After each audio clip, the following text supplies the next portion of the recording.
Judgment War says, do not tag sync licensing libraries when trying to get their attention. It appears you're in their library. Hard lesson I learned. Best way to approach libraries.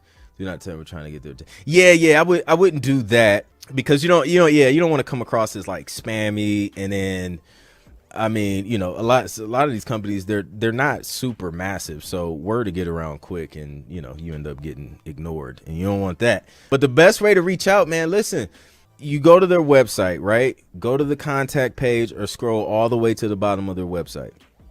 Usually they have, a section for composers, a section to submit, and just like follow those instructions. Usually, it's open. It's like, send submissions to this email or upload submissions here, so just go to their website. They'll let you know exactly how they want to receive music.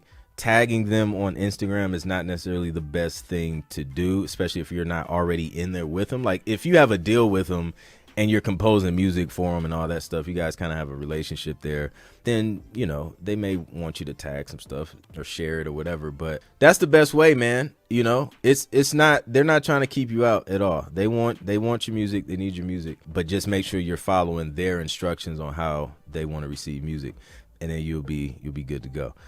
Which disco plan do you recommend for someone starting out in sync?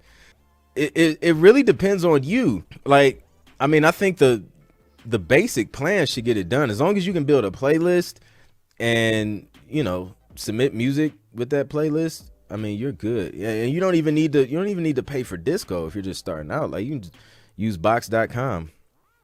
It does the same thing. But disco, I do recommend it because it's being used by a ton of music supervisors. It's being used by a ton of music libraries right now. So it makes it easier to share music and things like that, and for them to listen to it, download it, have all the information right there.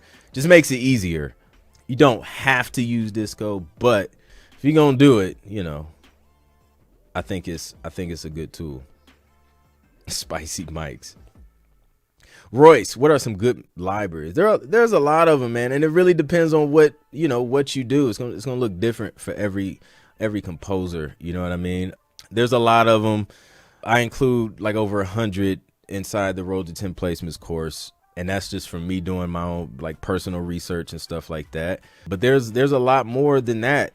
Sometimes you get new ones that kind of pop up. Sometimes you get the ones that's been around. Maybe they'll get bought out or change their name or merge with another library to create a bigger library. So it's constantly changing, but if you know how to do the research and search for them, you shouldn't have, you can just Google music licensing companies, music libraries, production music companies, sync licensing agents, sync licensing companies, music supervision companies. Google those terms, throw in some keywords, some genres or something like that in front of it, some cities, whatever, and then